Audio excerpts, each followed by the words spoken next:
Tak ještě jednou pokoj vám a milost a budeme pokračovat listu do Galácie. A víme, že v Galácii byly sbory ve velikém ohrožení. Přicházeli falešní učitele, přicházeli judaističtí učitele. Sváděli věřící křesťany k tomu, aby se obraceli zpět k židovskému zákonu, k Mojžíšovu zákonu, aby se nechali obřezat, aby tento zákon plnili. A ta situace byla vážná a hrozilo odpadnutí galatských věřících. V 5. kapitole ve 4. verši jim Pavel napsal, je to studijní překlad, zbavili jste se Krista, vy, kteří hledáte ospravedlnění v zákoně, vypadli jste z milosti. Tak jako můžeme to připodobnit, když si zaplatíte let turistickým balónem a chcete vzhůru k nebesům a po cestě z toho balónu vypadnete. Ale tato situace je ještě mnohem vážnější. No, oni nevypadli z balónu, ale vypadli z Krista a z jeho milosti. Já bych chtěl dneska, abychom se zaměřili na následující body. Co je to neznalost Boha, jaký je její důsledek? Lze Boha pravdivě poznat a jak? Co znamená návrat k zákonu jako k něčemu, co již patří minulosti? Co znamená návrat ke starému způsobu života, pokud by to křesťan udělal? A co, pokud to učiním, o čem to vypovídá a k čemu by to mohlo v konečném důsledku vést? Náš dnešní text zní Galatským 4, 8 až 11. Dříve jste však neznali Boha a byli jste otroky bohů, kteří ve skutečnosti bohy nejsou. Nyní jste však Boha poznali. Lépe řečeno, byli jste od Boha poznáni. Jak to, že se zase navracíte k těm bezmocným a ubohým mocnostem a chcete se jim dát znovu do otroctví? Dodržujete ustanovení pro dny a měsíce, období a roky. Bojím se, aby úsilí, které jsem vám jmenoval, nebylo nakonec nadarmo. Tolik slova Pavla v našem textu ke Galatským. A pojďme k tomu prvnímu bodu. K neznalosti Boha, k jejím důsledkům, k jejím kořenům. Kde má kořeny? Písmo učí v prvním listu Petrově, v 1. kapitole, v 18. verši, že neznalost Boha vede ke způsobu života, který dědíme po otcích. A z toho životního způsobu jsme vykoupeni. A my již jako křesťané dobře víme, že potřebujeme být vykoupeni. Potřebovali jsme být vykoupeni.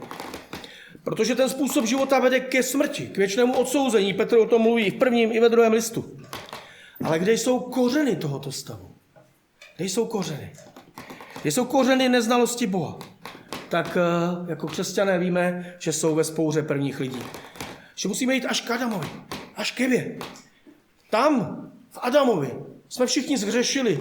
Římanům 5. kapitola. V Adamovi jsme odmítli Boha. On je tím naším zástupcem, který za nás, za všechny, odmítl Boha. Poslal ho do háje. Nechci tě, nepotřebuji tě. Já budu jako ty, protože jsem jed ovoce z tohoto stromu.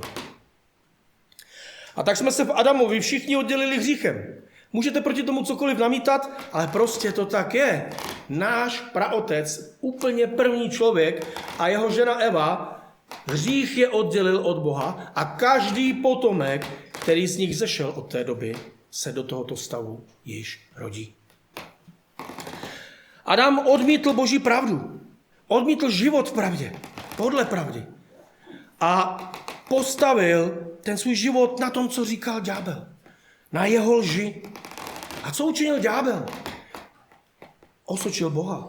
Pomluvil ho. Protože řekl, Bůh není dobrý. Bůh před vámi něco tají. Bůh před vámi něco skrývá. Myslíte si, že je dobrý, ale není. Protože on vám zakázal jíst z toho stromu. A víte proč? Ne jak se tváří, aby vás ochránil před důsledky hroznými. Ale protože on ví, že když z toho stromu pojíte, budete jako on. Budete jako Bůh. Hrozivá lež. Jste jako Bůh? Kdo z vás je jako Bůh? Tak lež. Pomluvil Boha. Prohlásil, že není dobrý, že nám nepřeje to nejlepší. A že budeme jako on a to je to, co před námi Bůh skrývá a to je to, co nám Bůh nechce dát. A Eva zatoužila a jedla. A muž, který stál vedle ní a který měl hlídat a byl u toho, nic nenamítal a nezasáhl. A když mu nabídla, jedl také. Tenhle hříšný stav vzpoury nás uvrhl do temnoty a do neznalosti mysli, která se v každé další přicházející generaci prohlubuje a znásobuje. Když se podíváte do světa, vidíte, že bezbožnost je jako černá díra. Roste a pohlcuje. Takže podle této lži a v její temnotě, že Bůh není dobrý a že my můžeme být jako on, od té chvíle žije každý člověk. A tím se dostáváme k další věci, k další otázce, kam tato neznalost Boha vede. V konečném důsledku, ale i tady v našem životě. Už jsme řekli, že ten konečný důsledek je jasný. Kdo odmítne Krista a jeho oběť na kříži, směřuje k božímu hněvu a k věčnému odsouzení. To je ten věčný důsledek. Smrt a věčné odsouzení, věčná smrt. Je to naprosto hrozivé. Víte, ta zhouba je úplně absurdní. Když si uvědomíte, že člověka stvořil Bůh k obrazu svému. Dobrý Bůh stvořil člověka k obrazu svému, aby ten člověk žil jako dobrý boží obraz. Aby každá minuta života toho člověka ukazovala na to, že Bůh je dobrý. Ale člověk sám sebe zničil tou vzpourou. A dál se v každé generaci ničí svou vzpourou, svým odmítáním. A bude jednou úplně zničen božím svatým hněvem, pokud se nestane v jeho životě zázrak. Zázrak, který ho přivede ke Kristu, zázrak, který mu otevře duchovní oči a který mu dá pohlédnout na Krista v pravdě, ne jako na nějakého člověka, na nějakého frajera, morálního učitele, ale jako na Syna Božího, který se stal člověkem a zemřel za tvoje hříchy. Tak věčné důsledky my o nich víme. A jestli je kdokoliv z nás jednou zakusí, už z nich nikdy nevyjde ven. Ale jsou tady i časné důsledky. Časné důsledky této neznalosti Boha, temnoty lidských srdcí. A i ty jsou hrozné. Podívejte se do Efeským 4:17 až 19. Pavel říká Efeským: to vám říkám a dotvrzuji jménem Páně, nežijte tak, jako žijí pohané, podle svých marných představ. Mají zatemnělou mysl a odcizili se božímu životu pro svou nevědomost a zatvrzelé srdce. Otupěli, propadli bezúznosti a s chtivostí dělají hanebné věci. Tak vidíte to hrozné dědictví po Adamovi, které už máme tady a teď? Ne ještě ty věčné, nejhroznější důsledky, ale vidíte už, že teď sklízíme hrozné dědictví po Adamovi a po všech, kteří od něho vedou v rodových liniích až k nám, až k tobě, až k tobě, až ke mně. Marnost. Efeským říká naprostá neužitečnost a nepoužitelnost k dobrému. To je to, co charakterizuje člověka. Neznamená to, že člověk není schopen udělat dobré věci. Ale před Bohem a pro Boha je ve svém stavu člověk absolutně nepoužitelný k tomu, co je dobré podle Boha a pro jeho slávu. Takže naprostá neužitečnost, nepoužitelnost k dobrému. Efeským říká zatemnělá mysl, neschopná rozpoznat to, co je skutečně dobré, i když to má člověk před očima. Odcizení se Bohu. Úplné. A ta propast je z lidského pohledu nepřekročitelná již tady a teď. Nikdo z vás nemá sílu tu propast překročit. Nikdo z vás nemá sílu ji přemostit. Nikdo z vás nemá sílu ji zasypat, aby přešel. Na věčnosti, pokud do ní vkročíte v tomhletom stavu, ta propast již nepřekročitelnou zůstane. Příběh o Lazarovi a boháčovi. Boháč příběhu o Lazarovi o tom svědčí, volá k Abrahamovi. Alespoň někoho pošli s trochou vody sem ke mně. A co říká Abraham? To je nemožné. Nikdo od vás nemůže k nám a nikdo od nás nemůže k vám. Takže odcizení. Toto odcizení od Boha, které vás čeká na věky, pokud nebudete činit pokání a nebudete věřit v Krista, už začíná tady a teď. Už v něm žijete. A to odcizení od Boha, který je zdrojem světla, zdrojem dobrého, činí vaši mysl stále temnější a vaše srdce stále tvrdší vůči Bohu a jeho pravdě. A to je fakt. A konec toho všeho již v tomhle životě? Co sklízíme již v tomhle životě podle Efeským? Otupělost, ztrátu citlivosti k dobrému, úplné ochabnutí podle textu Efeským. A co je to ochabnutí? To je neschopnost činit to, co je dobré před Bohem. Ochabnutí k dobrému je neschopnost činit, co je dobré před Bohem. A tak to místo v srdci člověka, které patřilo Bohu a dobru, je najednou prázdné. A tak přichází ďábel a zlo. A přichází bezuzná chtivá touha po hanebnostech a končí jejich zákonitým naplněním, hanebnými skutky, jak říká Efeským 4:19. A v řečtině, kdybychom chtěli ten řecký text nějak doslova přeložit, tak bychom museli říct otupěli, znecitlivěli a sami sebe, poslouchejte, odevzdali, předali bezúznosti a k zaměstnání, k práci, k provádění špíny, nečistoty, špatnosti, nemravnosti a neřesti. Další věc. Vidíme, co je neznalost Boha, kam vede, vidíme, kde má své kořeny, ale kde je nápravá spása? Kam mám jít? Kam mám jít já sám a kam mám vést i každého druhého?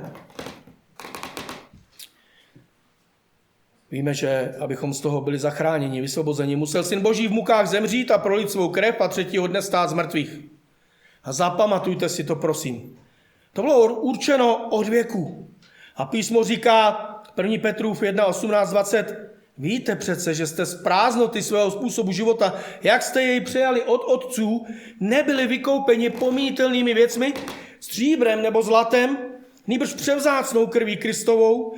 On jako beránek bez vady a bez poskvrny byl k tomu předem vyhlédnut před stvořením světa a přišel kvůli vám, milovaní svatí, na konci času.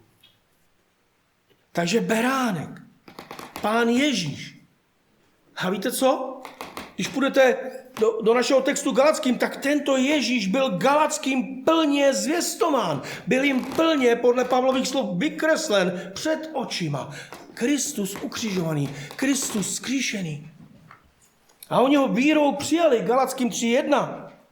A proto jejich stav je tak vážný. A proto jejich stav, vidíme, že v srdci Pavla zbuzuje jejich stav strach o ně. Strach o ně. Ale zapamatujme si, žádná jiná cesta spásy není.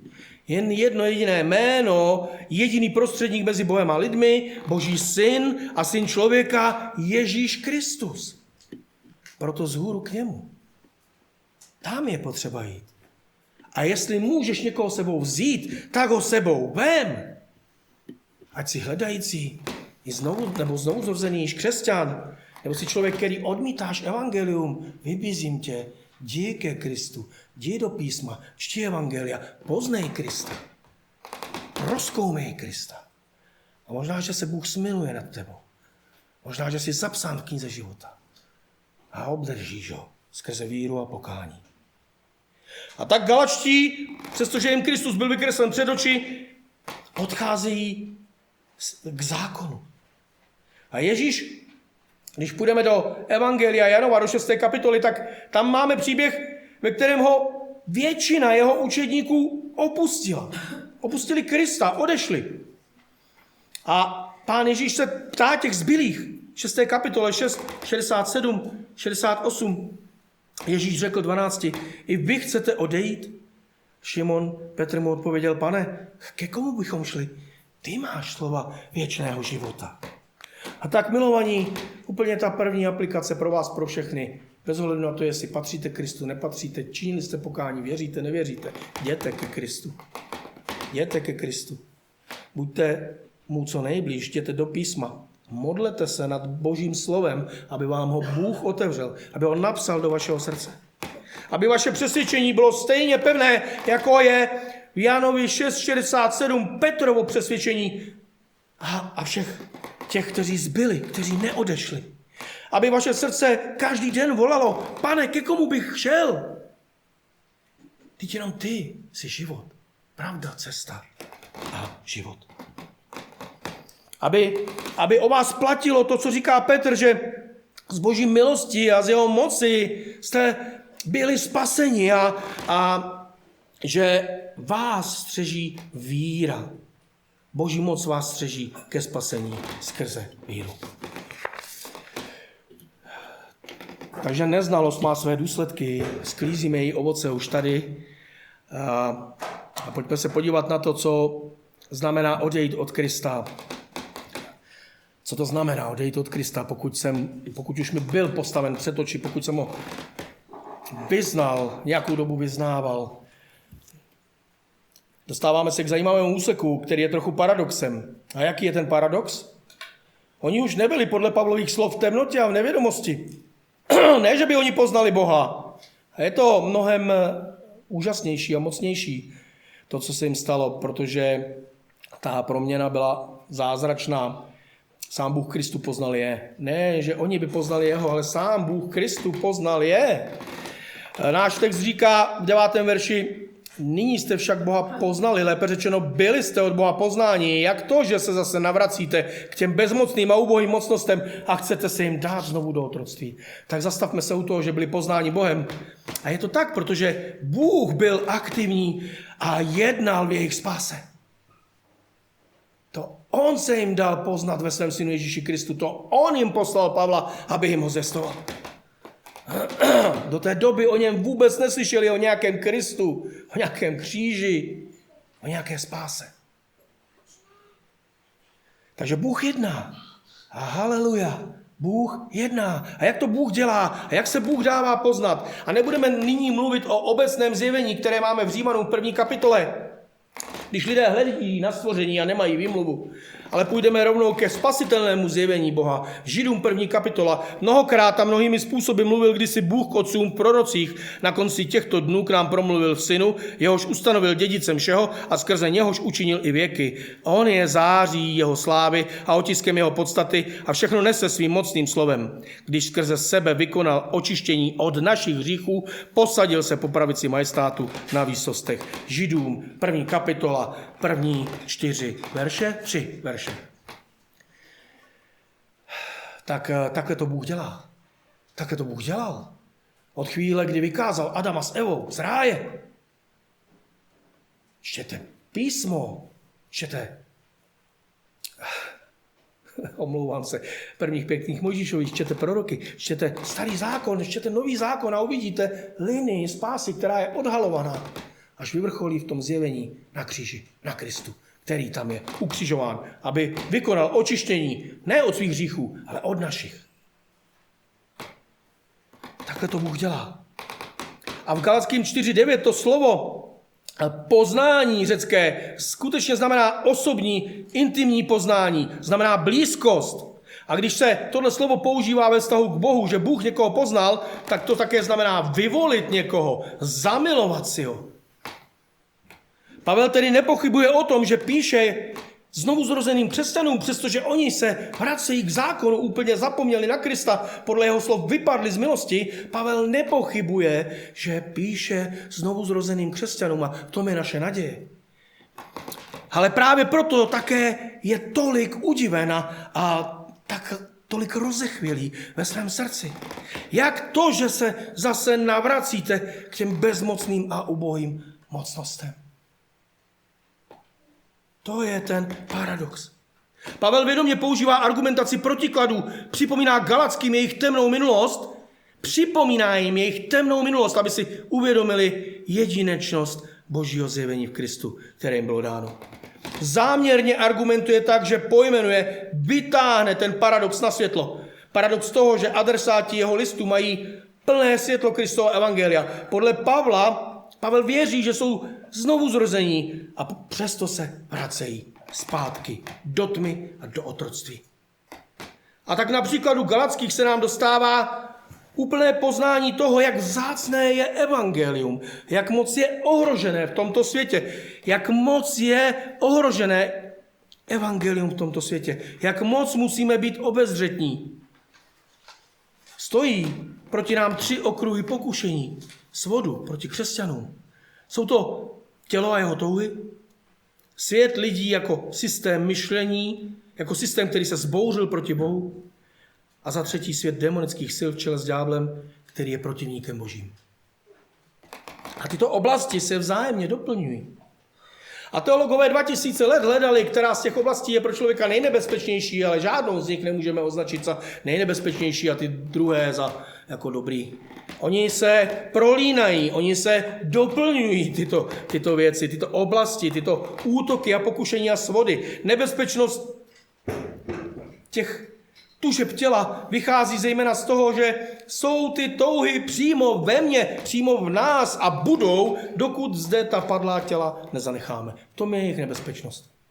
Nepřítel uvnitř v našich vlastních tělech. Nebezpečnost světa lidí vychází z řádu, konec konců z dobrého božího řádu, který Bůh dal, ale který padl.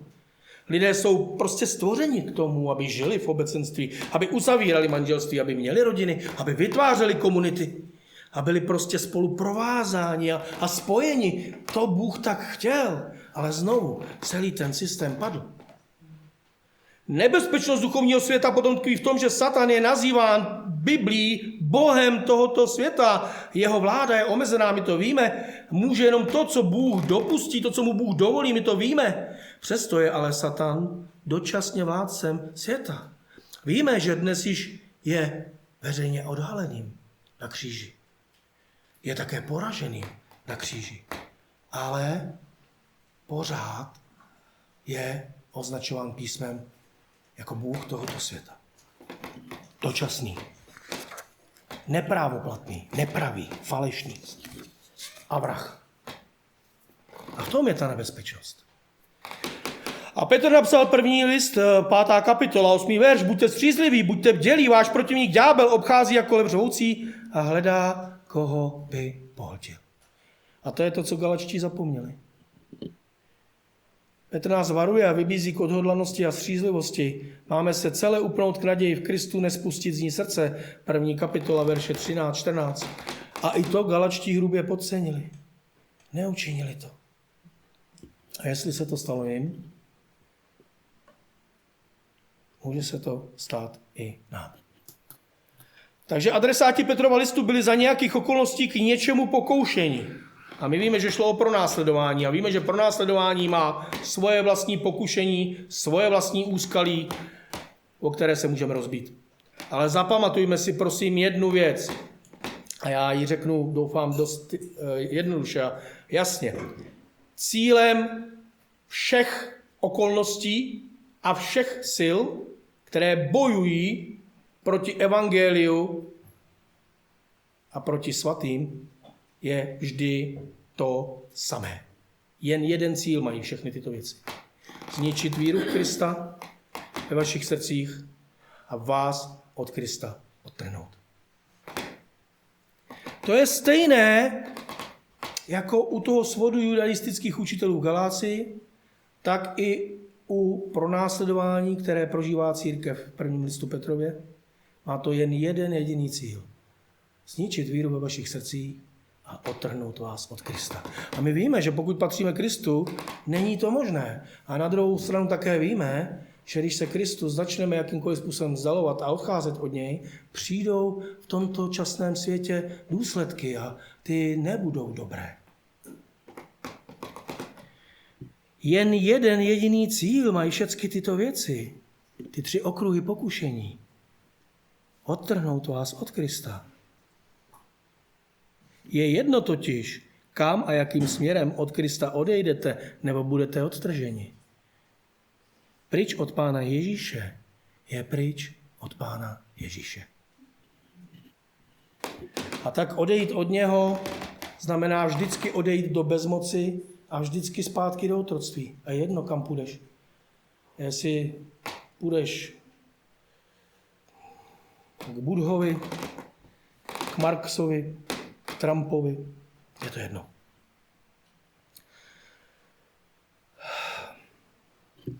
Žádný náboženský systém, žádný islám, žádný buddhismus, žádný animalismus, marxismus, leninismus, fašismus, nacismus. Je to jedno. Můžeš si vytvořit dokonce vlastní systém náboženských pravidel. Můžeš být sveden k tomu, aby si vytvořil vlastní systém náboženských pravidel. Můžeš si ho vytvořit dokonce uprostřed církve. A možná, že si ho ani nemusíš vytvářet, že se nemusíš k něčemu vracet, nemusíš k něčemu přejít, protože prostě jenom v tom systému žiješ, v tom systému si přišel do církve a v tom systému pokračuješ v církvi. Přinesl si ho sebou do církve a přikládáš mu moc, kterou nemá spasit tvoji duši. Tu moc on prostě nemá. Tak je potřeba, abychom byli obezřetní, abychom zkoumali sami sebe, abychom byli v písmu a na modlitbách. Protože každý z nás může mít něco, o čem mluví ten verš 10. Oni dodržovali ty svátky, ale každý z nás může mít ve svém životě něco podobného. A všichni k tomu máme sklony. Nějaké to vnější ustanovení, kterým se chlubím před Bohem jako farizeus v chrámu. Máš svou routu a svůj kopr? Víš, můžeš klidně ústy dál vyznávat spásu z milosti, můžeš tomu pořád ještě intelektuálně věřit, ale už můžeš být srdcem na cestě od toho pryč. A už můžeš stavět před Bohem na svých skutcích a být zákonník. Myslíš, že to není možné? Je to možné. Jdi na reformaci a čti články o zákonnictví. A dočteš se, že to je jeden z nejhorších hříchů, stále přítomný v církvi, stále ji ničící. Církev je toho plná. Den co den je tím ohrožená. Proč? Protože my všichni k tomu máme sklony. Protože my všichni jsme hříšníci, obmytí krví Krista. Vystavení těm 3 okruhům pokušení. Je tedy jedno, jakým směrem jdeš pryč od Krista, jestli se k něčemu vracíš, co již neplatí, jestli se vracíš k zákonu Mojžíšovu. V našich končinách je to dost vzácné, ale stává se to. Vím o konvertitech k judaismu. A má to stejné důsledky, jaké to mělo pro Galatské. Vypadneš z milosti. A jaké důsledky to tedy mělo pro Galatské? Podle Pavlova textu to bylo v podstatě stejné, jako by se vraceli k pohanství, ke svým bohům, kteří bohové nebyli, ke svému životu v temnotě a v hříchu. Proto Pavel vyslovuje tak silné varování, když v textu 8, ve verších 8 a 9 v podstatě postavil rovnítko mezi návrat k zákonu a návrat k pohanství. Galatské zákon vrhá znovu do otroctví a znovu do prokletí hříchu. A jak je to možné, když se podrobovali zákonu, o kterém je psáno, že je dobrý a svatý a že je to zákon Boží? Jak je možné, že jim Pavel říká, jak to, že se navracíte k těm ubohým bezmocným bytostem, kterým jste sloužili, k těm bohům, kteří bohové nejsou? Jak to, že tam je rovnítko mezi tím? Tak Pavel může mít na mysli právě to, že zákon a pohanství jsou v otázkách spásy stejně bezmocní. A v tom textu to podle mě je a Pavel to má na mysli. Pokud je úplně jedno, jestli si pod Mojžíšovým zákonem, nebo si pohan, sloužíš modlám, sloužíš démonickým kultům, protože v otázce spásy tam není žádný rozdíl. Nebudeš spasen. Pavel může to slovo stojché, jak jsem řekl už minule, může mezi ně řadit, jak říkají někteří vykladači, jak anděli, kteří zprostředkovali službu zákona, tak i padlé duchovní mocnosti. To přirovnání je hrozivé. Proč je hrozivé? No vždyť Boží zákon je svatý, jenomže nikdy nebyl dán ke spáse. A co činí dobrý Boží zákon nedostatečným? Tvůj hřích a můj hřích. Musíme tedy souhlasit s Pavlem, že to rovnítko tady prostě je naší vinou, ale je. V otázkách spásy je zákon daný Izraeli stejně bezmocný jako pohanská náboženství. Ale Pavel má podle mě na mysli i to, že vypadnutí Galackých z milosti Krista, když šli zpátky k zákonu, vrací Galacké jednoduše do rukou démonských sil proto, že se vracejí k něčemu, co již skončilo, co již není. Představte si, že budete žít ve státě, kde bude obrovská hrozivá zločinnost. A představte si, že tam bude jednotka speciálních sil, maníků, vycvičených, dobrých, kteří vás ochrání. A jejich služba bude jenom dočasná. Protože pak přijde někdo, kdo změní celý systém a řekne, teď už to musí být jinak. Ale vy budete trvat na tom, že jdete zpátky k té jednotce, ale ona už nefunguje. Už nebojuje. Jste bez ochrany. A tudíž jste zpátky v rukou těch démonských sil a bohů, kteří bohové nejsou. To je to, co Pavel říká Galackým. A je jedno, jestli já teď uteču od Krista k zákonu, nebo jestli uteču k vlastnímu systému, nebo jestli uteču k penězům, nebo jestli prostě uteču jenom zpátky k tomu, že zase budu žít tak, jak jsem žil, chodit po hospodách a jiných různých zařízeních a hřešit a hřešit a hřešit.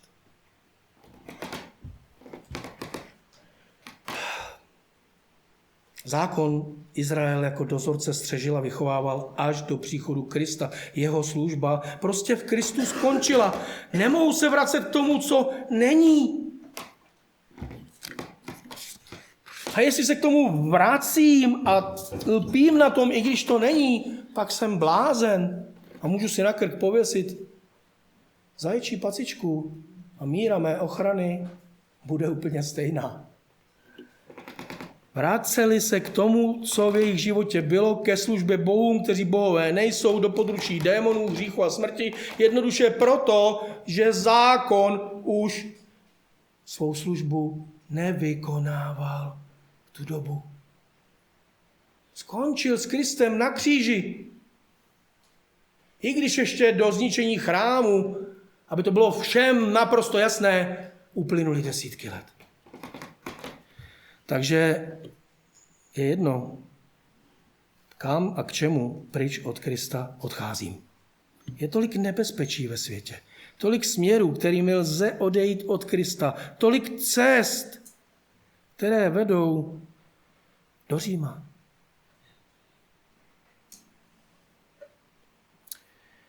Tolik cest, kterými se můžeme znovu vydat do rukou satana a hříchu a nechat se znovu spoutat.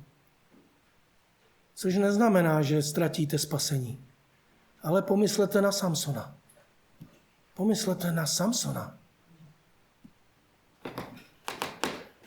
Proto je ale zároveň takové nádherné a nebeské a dechberoucí, když o sobě můžeme prohlásit to, co Pavel prohlásil o Galackých. Že jsme byli od Boha poznáni, zamilováni a vyvoleni, že nám byl tak jasně postaven před oči Pán Ježíš Kristus ukřižovaný. A tak vracíš se, křesťané, jednou z těch mnohých cest zpátky k bezmoci, k vládě temnoty a hříchu? Co by nám k tomu řekli tví nejbližší? Co by nám k tomu řekl Bůh, který vidí i to, co nevidí ani církev, ani tví nejbližší? Bůh, který vidí vše ve tvém životě i ve tvém srdci, co by řekl? Bál by se o tebe, po lidsku řečeno, podobně jako Pavel o Galacké? Pavel napsal v 11. verši, bojím se, aby úsilí, které jsem vám věnoval, nebylo nakonec nadarmo. Vím, že řekneš, Bůh se přece nebojí. Bůh se nebojí, ano, Bůh se nebojí. Ale o to tady nejde. Jde o to, zda ti nebyl vykreslen Kristus ukřižovaný před očima nadarmo a zbytečně, jak hrozí u Galackých. Pavel se o Galacké bojí, ale všimněte si, že nerezignoval. To by jim nenapsal. Tak někdy můžeme v našich životech se bát o sebe i o druhé, o naši víru a spásu. Ale také víme, že jak poroste víra a láska v našich srdcích, bude ten strach postupně v našich životech ubývat. Protože písmo říká, že pravá láska strach nezná, zahání ho. Ale netrapte se tedy tím, když pociťujete strach. Nerezignujte, modlete se, dejte to Bohu. Ale znovu se zeptám, po lidsku řečeno, mohl by se o tebe Bůh bát, křesťané? A když ne on, mohl by se teď v té chvíli, v jaké se nacházíš, bát o tebe Pavel? Je v tvém životě něco, pro co by se měl Pavel, nebo tvůj muž, nebo tvá žena, nebo tvůj bratr a sestra v Kristu o tebe bát? Pavel použil silné sloveso, znamená bát se, děsit se. A neznamená to, že by Pavel nějak pochyboval o Bohu, o síle evangelia. Vždyť napsal, že se nestydí za evangelium, že je to moc Boží ke spasení pro každého. Žida i Řeka, každého pohana, každého člověka, který uvěří. V něm se zjevuje Boží spravedlnost. Stojí přeci psáno, spravedlivý z víry bude živ.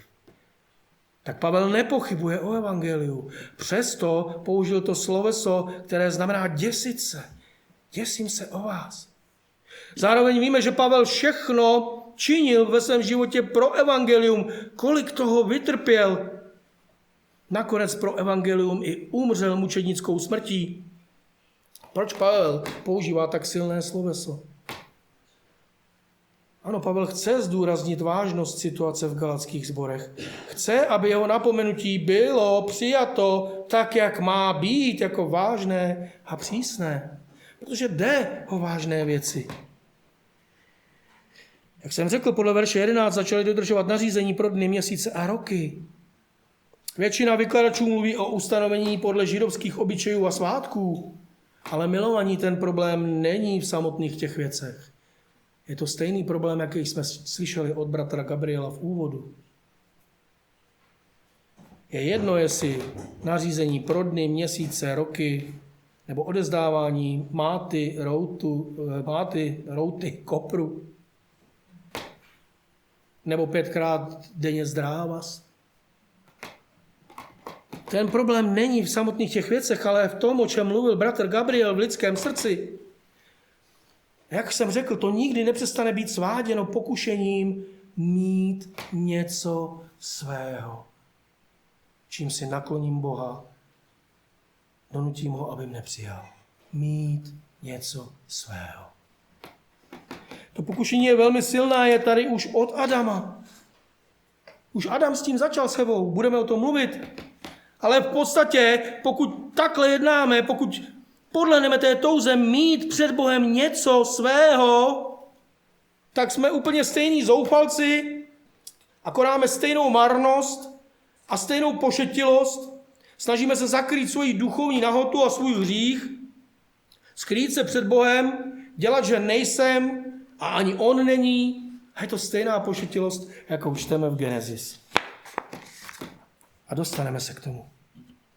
A víte, řeknu k té veliké touze, která nás pokouší, abychom měli něco svého, co Bohu ukážeme a řekneme, podívej se. Vidíš, jak jsem dobrý? Víte, z čeho to pramení? Víte, z čeho pramení tyhle ty věci? Z toho, že my dobře, hluboko ve svých srdcích moc dobře víme, že jsme přestupníci Božího zákona, jsme hříšníci a hřešíme. Všechny ty duchovní náboženské systémy, které jsme si vymysleli a vymýšlíme, všechny ty fíkové listy, všechny ty křoví, do kterých se běžíme skovat, svědčí proti nám. Milovaní, kdybychom nebyli padlí, kdybychom nebyli hříšníci, nebylo by těchto věcí potřeba.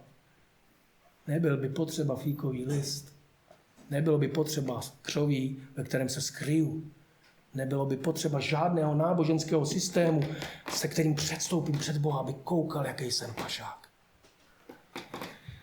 A právě proto, že víme o svém hříchu, jak je v Římanům 1. kapitole napsáno, tak jsme tak urputní a tak vynalezaví. Protože známe svou vinu a máme strach. Hluboko v srdci každý z nás ví, že jednou bude stát před Bohem, i když tuhle pravdu potlačuje celý svět. A proto je nás tak snadné pokoušet a svádět všemi těmi různými směry a cestami a systémy, jak se učinit Bohu přijatelným.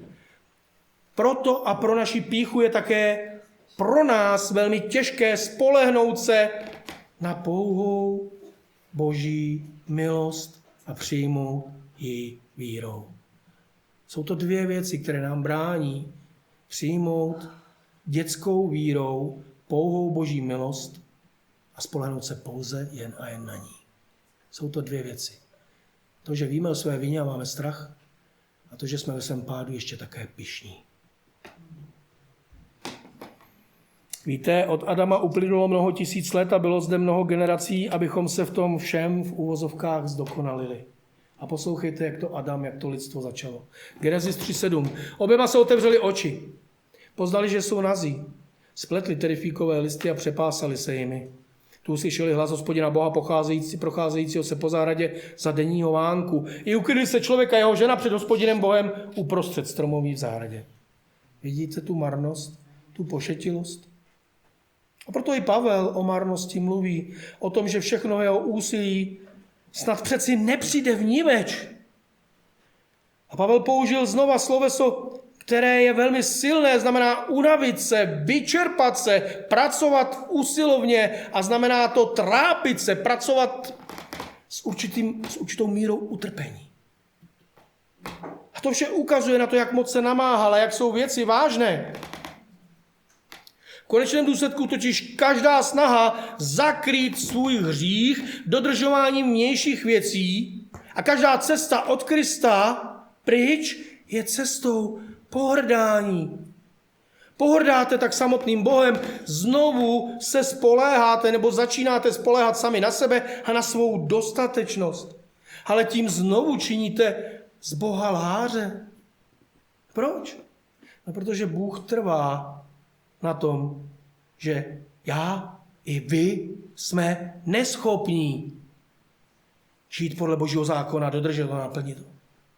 Bůh trvá na vaší i mojí neschopnosti vymanit se z otroctví hříchu a smrti. On na tom prostě trvá, protože on musel kvůli tomu poslat svého syna na kříž.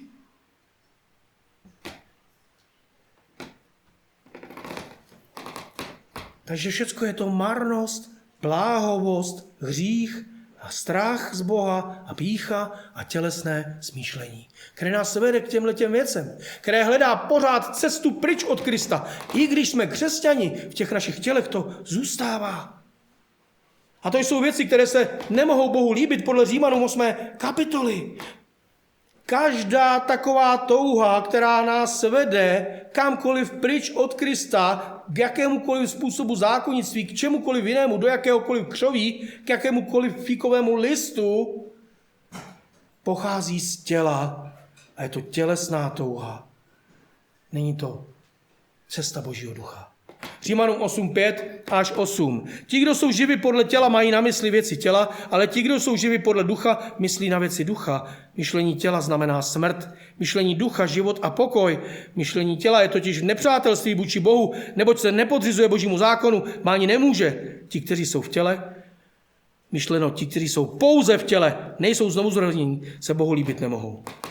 A ti, kteří žijou podle těla, se také Bohu líbit nemohou, když tomu pokušení jako křesťané podlehnou. To nepřinese Bohu slávu. A poslední věc, znovu řeknu, Pavel nepochybuje, že píše znovu zrozeným. To, že byli svedeni automaticky, neznamená, že nepatří Bohu. Možná určitě mezi nimi byli někteří, kteří nepatřili Bohu. Ale Pavel píše a věří. A to je pro nás veliká úleva, že? Kdo z nás nemá v životě chvíle, kdy opouští Krista a jeho milost? Kdo nezná to naše odcházení za těmi jinými věcmi? Kdo nezná ty chvíle, kdy stavíme sami na sobě? Kdo nezná dokonce ty chvíle, kdy rezignujeme na boj s hříchem a znovu ho ve svém životě tolerujeme a znovu mu dáváme ve svém životě prostor, který bychom mu dávat neměli? Kdo z nás to nezná? A proto jsme povzbuzeni, že být sveden automaticky neznamená, že nepatřím Kristu. Ale těch Římanům 8 je ještě verš 9, kdy Pavel říká křesťanům, vy však nejste živi ze své síly, ale z moci ducha, jestliže ve vás Boží duch přebývá. Kdo nemá ducha Kristova, ten není jeho. Touhy opouštět Krista touhy stavět na sobě, vracet se ke starému způsobu života. To vše jsou touhy těla a vedou ke smrti a zůstávají v nás jako křesťanech. Neznamená to tedy automaticky, že když jsem tím sveden, že nejsem Kristův. Ale může to tak být. Korinským 2.13.5.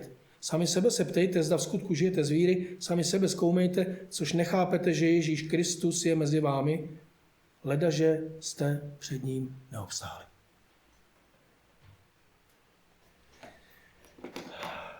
Korinťané měli velké problémy se svojí tělesností. Mnoho zlého to přinášelo do toho společenství. Život podle těla vede a může vést na jedné straně k zákonnictví, na druhé straně může vést ke zjevnému hříchu a spoutanosti. Jeden tady bude stát a může mít vnější kázeň a přitom má srdce plné hříchu. Druhý žádnou kázeň nemá a proto je zjevně hříšný. A já vám položím otázku, který z nich je na tom hůř? Přemýšlejte, který z nich je na tom hůř. Odpovězte si na to doma sami. Je to v podstatě jedno. Tělesnost vede v církvi také k pokrytectví. Protože Pavle Borovanský v církvi před svatými si ideál zbožnosti. A co doma? Co? Co doma? Já jsem moc rád, že se mnou nebydlíte 24 hodin jako moje rodina. Bůh mě usvědčuje z toho, že propadám té tělesnosti a musím s ní znovu a znovu zápasit a znovu na kolena, znovu a znovu prosit Pána, aby mě odpustil. Aby mě změnil. Nikdo z nás si nechce vyjet na koloběžce a po 5 metrech si hned natřískat znovu rypák. Jak poznám, že žiju z těla a jsem tělesný, že tomu podléhám? Otázky. Jsi jiný, když tě církev a lidé nevidí? Budou tví nejbližší svědčit o tvém usilovném zápase s hříchem a zármutku z něj? Jak reaguješ na své selhání a na svůj hřích? Jsi skutečně zarmoucený a prosíš Kristu o odpuštění nejenom Boha, na prvním místě Boha, ale i toho dotyčného, kterého se tvůj hřích týká? Nebo jen mlčíš? Nebo z tebe vypadne jednoslovné promiň? Uvěřil jsem v roce 2002, milovaní, a za tu dobu jsem začal slovo promiň nenávidět. Myslím si, že nepatří mezi křesťany, co se týká hříchu. Křesťané, promiň nech světu, promiň nech nevěřícím, Bohu promiň nikdy neříkej. Lidem jen tehdy, když se nejedná o tvůj hřích, ale třeba o nějakou chybu. Když druhému šlápneš na nohu, nebo mu z nedbalosti způsobíš drobnou škodu, řekni promiň. A neříkej promiň, když jsi zhřešil proti Bohu a proti bližnímu. Je to nedostačující.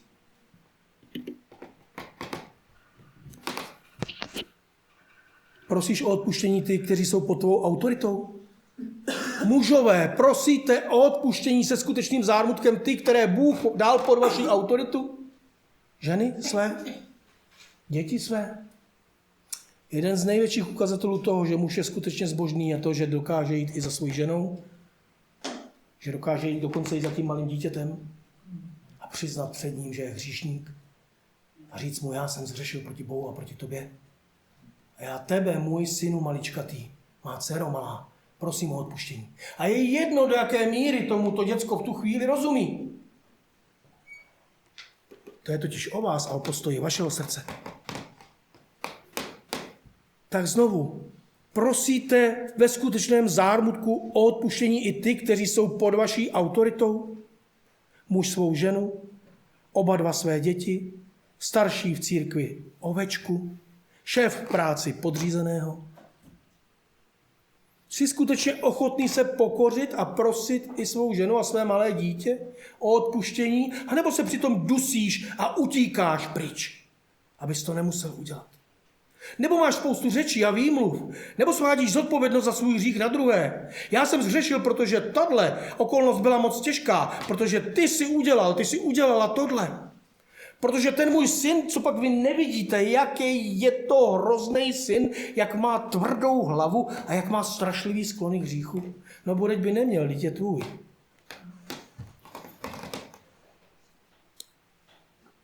Kdo může za tvůj hřích? Je to vždycky tvé okolí? Je to vždycky ten druhý? Jsou to vždycky ty těžké okolnosti, ve kterých se právě nalézáš? Jak ještě poznám, že žiju v těle a ne z milosti? Tvůj vztah k písmu jaký je? Potřebuješ písmo? Skutečně potřebuješ písmo? Tvůj vztah k modlitbě jaký je? Potřebuješ skutečně modlitbu? Nedokážeš si bez ní představit život? A to není o tom, že bychom to měli bez zápasu a zadarmo. Všichni zápasíme, všichni padáme, všichni známe ve svých životech dlouhé dny a možná i týdny bez písma a bez modlitby. A je to tak v pořádku. Protože jestli skutečně patříme Kristu, tak Bůh nás skrze tyhle ty chvíle pokořuje, aby nám ukázal, jak moc potřebujeme jeho modlitbu i jeho slovo. Tvůj vztah k církvi, ke společenství svatých, jaký je? Potřebuješ ho? Tvůj vztah k napomenutí, jaký je? Uvědomuješ si, že ho potřebuješ? A bude to zápas. To první, co mě napadne 23 let po mém obrácení, které doufám je pravé, to první, co mě po 23 letech napadá, když mě moje žena napomene, je vykecat se z toho, bránit se, odmítnout to. To je úplně ten první popud. Pořád.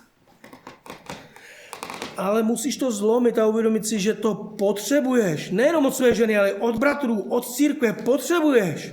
A jsi za to vděčný, když přijde žena, muž, bratr, sestra? A znovu se zeptám, přijímáš to i od těch, nad kterými ti Bůh dává autoritu? Jsi schopný přijmout napomenutí od své ženy? Jsi schopný přijmout napomenutí od svého syna, od své dcery? Nebo se rozhorlíš v hněvu, co si to dovoluješ? Ty nevíš, s kým mluvíš? Ví, s kým mluví. Mluví s hříšníkem, který zhřešil. Jste tedy vděční za napomenutí? Zkoumejte sami sebe, milovaní, a sami sobě odpovězte. A pokud vás Pán Bůh z jakékoliv věci dnes usvědčil, napravte to. Utíkejte k němu. Zastavte se v té své cestě od něj. Čiňte pokání, věřte evangeliu. V jeho moci snažte se ty věci znovu a znovu hubit, i když máte pocit, že jste poražení, rezignovaní. Nejste. V moci evangelia, v moci Božího ducha, v moci Božího slova. Znovu vykročte, znovu se vraťte do boje, znovu se snažte přiblížit Kristu. Kdybyste měli jít po kolenou, kdybyste se měli plazit, kdybyste měli zůstat už jenom ležet a volat na něj, ať on přijde k vám, on to udělá. Uvidí, že nemáte sílu jít, tak se plazte. Nemáte sílu se plazit, tak volejte a on přijde. Protože on je věrný. Protože on šel za nás na kříž. Protože to, čím on prošel, nikoho z nás nepotká a nemůže. Že nikdo z nás není svatý syn Boží. Všichni jsme hříšníci. A pokud tedy se nám dějí zlé věci, v podstatě se nám dějí po právu. Protože jako hříšníci nezasluhujeme nic jiného než důsledky svého hříchu. Než smrt a odsouzení. Ale jako Boží synové voláme Abba, Otče. A máme volný přístup k Bohu. A jsme spolu s Kristem jeho dědicové. Amen.